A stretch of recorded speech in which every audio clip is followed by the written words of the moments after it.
when you close the windows, it's just very silent. You know, I'm actually hard pressed to tell whether this is quieter than my new E-Class or not. It's pretty similar. So this one came with 20-inch wheels, which I'm sure is going to give it an interesting ride. I'm gonna take it out on the highway. I'm on one of my famous back roads here. But, you know, this is such a different experience than my 540D.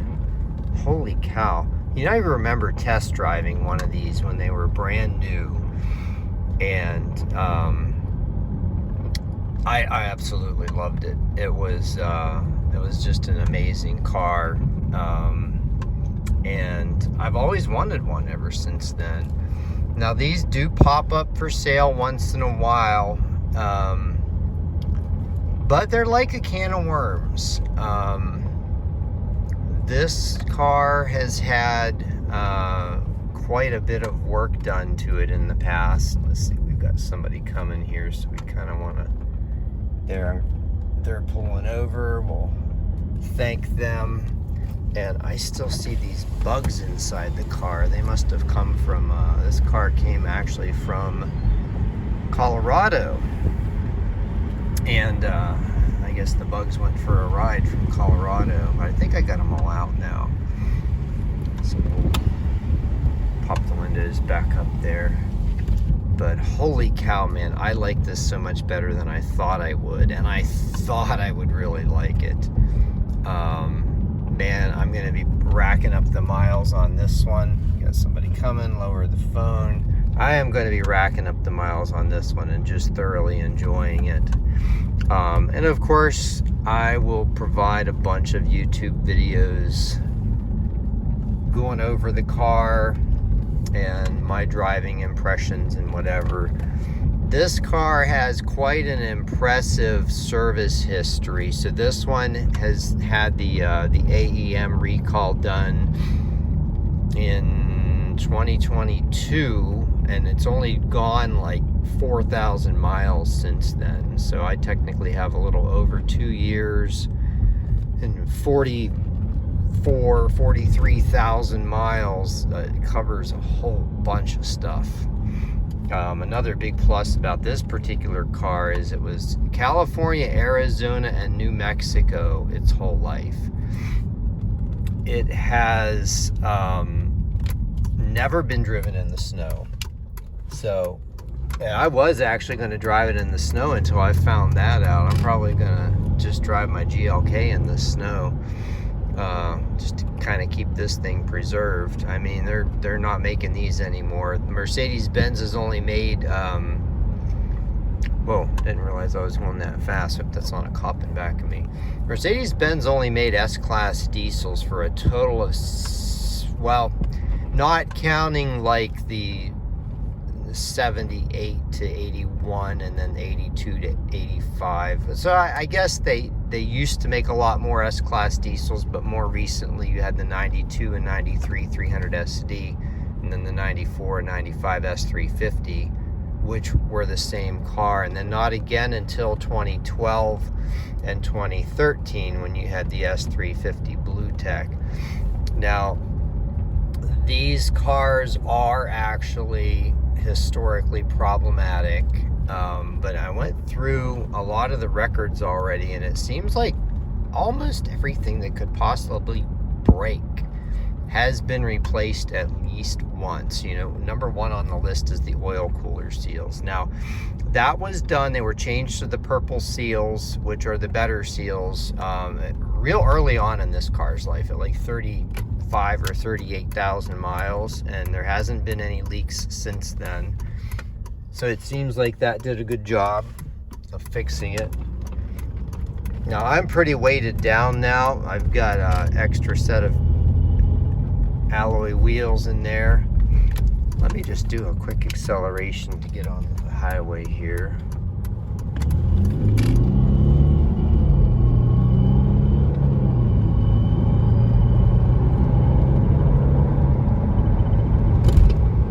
So it seems to run fine. One of the videos I'm going to do is an 0 to 60. It's just weird that it shifts so fast with that 7-speed. That was not exactly something I was expecting there. Just the shifts were a little odd, like, to get used to there. But I will. It almost felt like when it was shifting, it was cutting the power, which kind of makes sense. But I'm going to get more used to it. So these 20-inch wheels definitely pick up road imperfections. We've got a little bit of vibration going on, which is kind of what I expected, especially at this speed. I'm not surprised by that. The ones that are in the back of the car are the original 19s that it came with, and we'll see. These may have some flat spots on them because this car did sit for a while, and that may smooth out. These are super heavy cars, close to 5,000 pounds. But you know, it's always fun for me to get a new toy and have that first drive. That's always very exciting to me, and I like to capture that on video and just my initial impressions, my initial thoughts and stuff like that. But anyway, back to what I was saying. Yeah, the oil cooler seals were done. I think this car had an issue with turbo seals as well at maybe 50,000 miles. I believe I actually have the full service history on this car, so I'll get to go through all of that when I get home and review everything. Some other notable things: I think it had some air conditioner work. It had some kind of a vacuum pump oil leak that was also replaced, and I believe both front and rear air struts were replaced, at least once, maybe. Trying to see seat adjustment. Anyway, so yeah, this is just kind of me being a little overwhelmed right now, not exactly knowing what to say, because my brain is processing everything with the car right now. And it doesn't look like I'm going to be able to get off at this exit safely, so I'm going to go up to the next one. I was going to get off at this exit here, but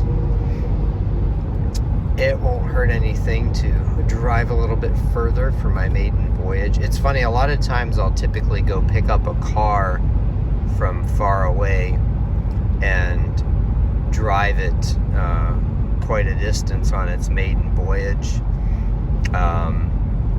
But this one here I actually had shipped, and yeah, so all right, I've rambled on for quite a bit, I think. Let me see if I have any other impressions. Oh, one cool thing that this car has, which I'm gonna do a video about, is split view.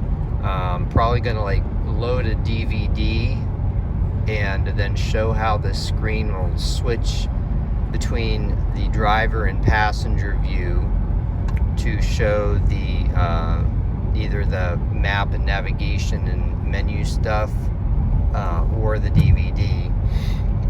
And that is actually something I filmed a video on back when, in 2010, in a new CL550 that I took for a test drive. I actually think that's on my YouTube channel.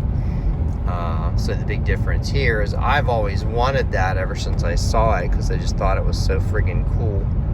And so this one has that, so I'll get to play with that.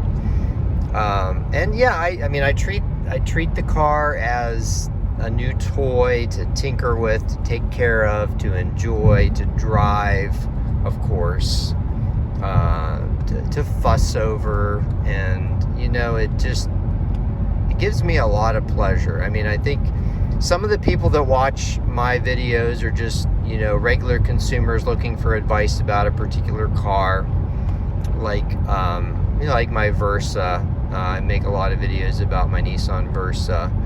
Obviously, my taste in cars is all over the board.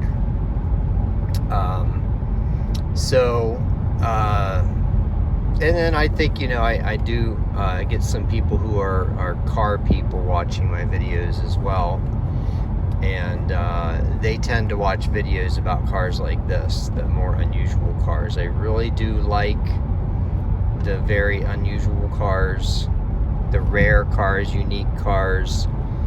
I've owned quite a few in my life, cars that not very many were made. And I would actually be interested to know how many of these were made.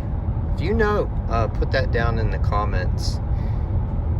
But anyway, yeah, I've rambled on long enough, so have a great day, everyone.